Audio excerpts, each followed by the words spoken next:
And so along the way,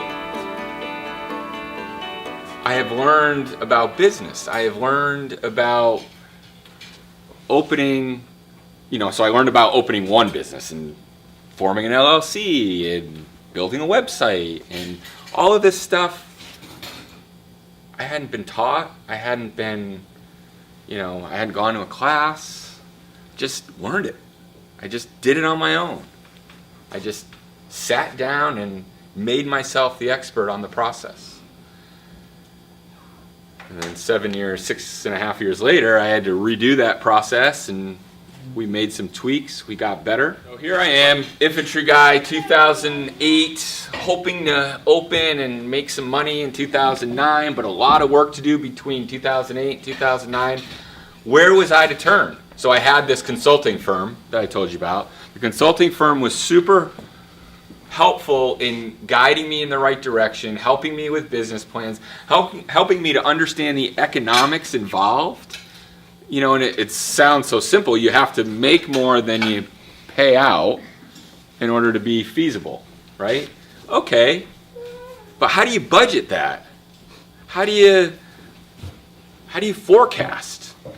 Looking at trends and looking at similar industries and finding out the capture rate of a swimming pool and how much money each swimmer at that pool generates in revenue on a daily basis.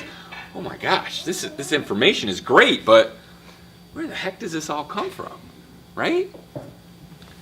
Well, that's all super helpful information to help me forecast the behaviors and trends of people who may come to my adventure center.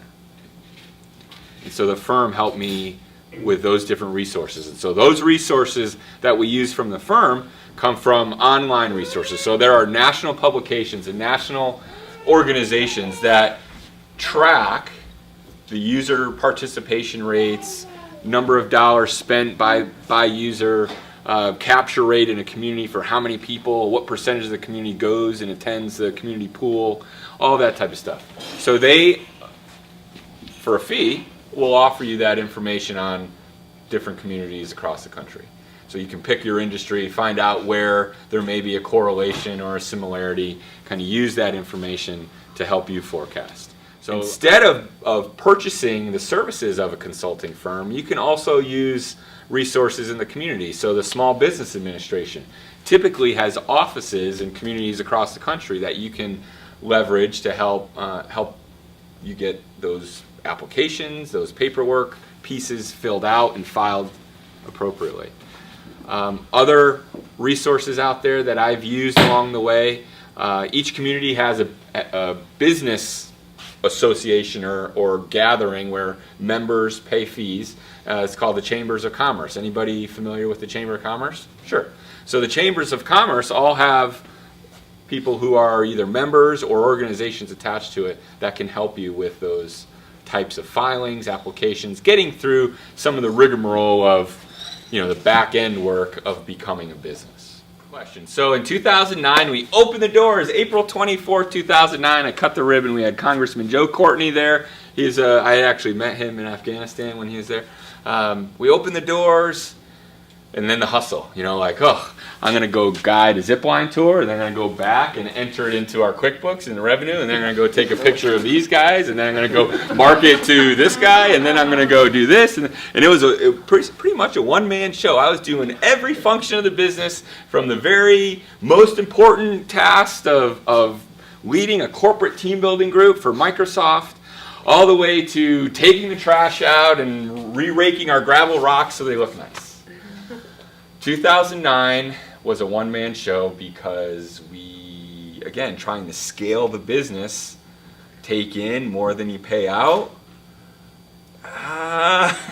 2009 was tough for us. In 2010, we were profitable. Good for you. So within that second season, we were not only profitable, but we were so profitable, we were able to double our return to our investors. Wow. And in only one more year, in 2011, we had paid off our notes 2 years early. In my first go-around, there were a lot of happy accidents, to be honest with you. So we opened in Middletown, Connecticut, because that was where I was from.